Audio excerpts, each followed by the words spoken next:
Hola, mi nombre es Francisco Enrique Vera Chargoy.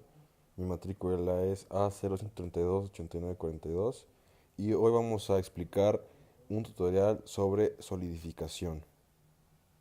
Vamos a entender por qué es muy necesaria esta aplicación, ya que con esto podemos crear muchos productos y ha sido muy importante para la industria hoy en día.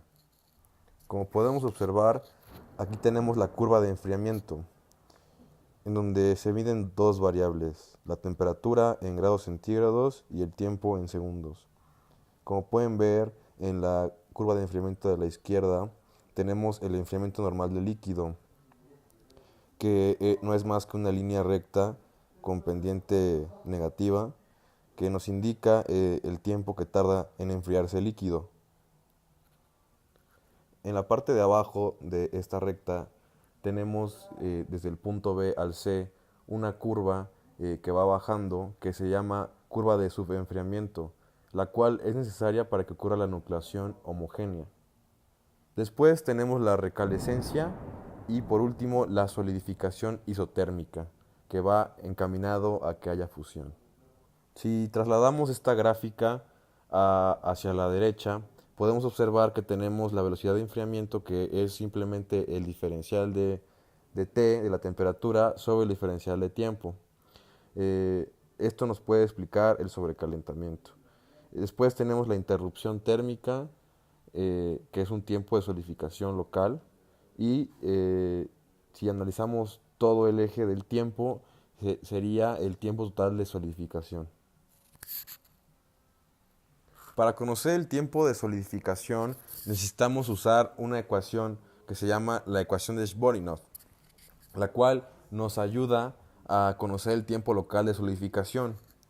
Eh, la ecuación de Shvorikov nos dice que el tiempo de solidificación es igual a la constante del molde por el producto de la división del volumen de la pieza fundida sobre el área de contacto. Todo esto elevado a la n. N es un valor que se nos da en el problema, que podemos sacar o que a veces tenemos que asumir que vale 2. Para sacarlo nos dan la constante C eh, y el volumen lo sacamos de acuerdo al cuerpo geométrico de la pieza. Si es, no sé, un cuadrado, sabemos que el volumen de un cuadrado es lado al cubo. O si es un rectángulo, sabemos que es lado por lado por lado, que es lo mismo. Entonces, pues así es como se sacaría, básicamente. Al igual que el área de las partes. C y N son constantes que dependen del material que se funde, el material del molde y las condiciones locales, como lo son el clima, la presión, temperatura y demás cosas. Se obtiene esto experimentalmente. Obviamente en los exámenes o en la práctica hay valores que ya conocemos porque ya se han hecho experimentos previos. Por ejemplo, la esfera tiene la mayor relación de volumen sobre área para el mismo volumen. Es la figura que más tardará en solidificar. Como ven en este problema tenemos que encontrar la constante B y la constante N en la ecuación de Shvorikov con una gráfica logarítmica. Aquí como pueden ver tenemos las dimensiones y el tiempo de solidificación. Aquí lo que tenemos que hacer es igualar, es sustituir los datos, igualarlos en logaritmo para poder despejar n, ya que gracias a las propiedades de los logaritmos podemos, si tenemos dos logaritmos que están igualados, que están en una ecuación, podemos bajar su exponente y volverlo una constante para multiplicarlo por el logaritmo. Y así es como podemos despejar n, como lo pueden ver en este procedimiento. Ya nada más después seleccionamos dos puntos de la recta que pues son los que uno quiera. Hay piezas que debido a su geometría tienen secciones que solidifican antes que otras. Esto se debe a que a veces tenemos diferentes espesores en una pieza. Por ejemplo, en una escalera, en tres dimensiones, claro está, Tenemos el primer escalón que tiene, por ejemplo, un espesor de 5 centímetros y después una escalera, el siguiente escalón, supongamos que tuviera de 10 centímetros. Nosotros sabemos que si tienen diferentes espesores, el tiempo de solidificación va a ser diferente. Las secciones que solidifican más lentamente envían parte de su material líquido para compensar la contracción del material en las secciones que ya solidificaron. Como se puede observar en estas imágenes, se está seccionando estas figuras.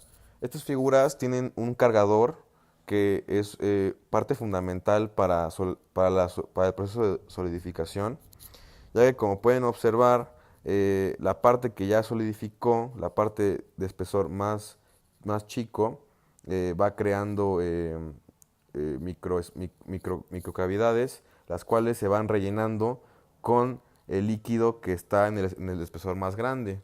Entonces el cargador lo que hace es vaciar el líquido que tiene para que así la pieza quede sin vicios ocultos. Como podemos observar, aquí tenemos el diagrama de fases isomorfo que muestra una sola fase dentro de su microestructura a cualquier combinación de los metales que se mezclan. La proporción de la mezcla entre uno y otro metal puede ser cualquiera. Esto tiene solubilidad ilimitada. Por eso es que debajo de sólidos hay una sola fase. Aquí tenemos el diagrama de temperatura, composición, elementos de los elementos. Está muy interesante todo esto. Aquí tenemos el diagrama isomorfo.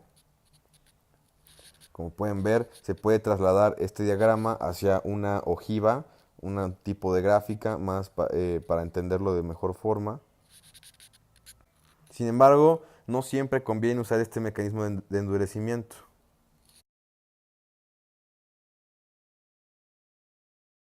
Cuando tienes la composición eutética, la dispersión de las fases es la más óptima. Aquí podemos observar que tenemos el diagrama eutéctico con fases intermetálicas. Dentro de un diagrama de fases, el precipitado se distingue porque tiene un punto de fusión congruente a una temperatura como un material puro. Y aquí tenemos el endurecimiento por envejecido o la precipitación. Aquí están las etapas. La etapa número 1 nos dice que es la solubilización, que es cuando se calienta al menos 20 grados centígrados por encima de la línea Solbus. Se deja que permanezca 1 hora por cada pulgada de espesor de la pieza. Es decir, que si tenemos 2 pulgadas de espesor, se necesitan 2 horas que permanezca para que se caliente al menos 20 centímetros por encima de la línea Solbus. Después tenemos el enfriamiento súbito. Con lo anterior se logra congelar la estructura homogénea a baja temperatura. Sin embargo, esta es una condición metaestable, es decir, que no es estable. Y por número 3 tenemos el calentamiento, que es por debajo de la temperatura de Solbus, para apresurar la precipitación de partículas intermetálicas. Como pueden ver, aquí están las características necesarias del intermetálico. Tiene que ser bueno contra malo. Como podemos ver, cuando es bueno, tiene átomos que son en forma de esfera, y acá cuando son muy pobres, que no son de buena calidad, tenemos que están como fracturados, que están como en piezas, ¿no? Podemos observar las imágenes. Esto es muy importante a la hora de seleccionar un material. Y aquí tenemos un gráfico de la reacción euctoide que muestra la temperatura sobre el material, que en este caso sería el hierro, ¿no? La parte más importante del diagrama es sumamente importante. El hierro es el material estructural más utilizado y la tecnología para su uso se basa en este diagrama. Por ejemplo, los tiempo, temperatura, transformación y los diagramas de enfriamiento continuo utilizan esto. El hierro tiene 3 formas alotrópicas que tiene que ver con los ángulos. El intermetálico, que sería ferrita, después tenemos austenita y después ferrita. El intermetálico carburo de hierro es un cerámico y tiene una composición definida de 6.67 de carbón dentro de hierro. En la jerga metalurgística se les dan los siguientes nombres a estas diferentes fases: dominio de los aceros, dominios de las funciones de hierro.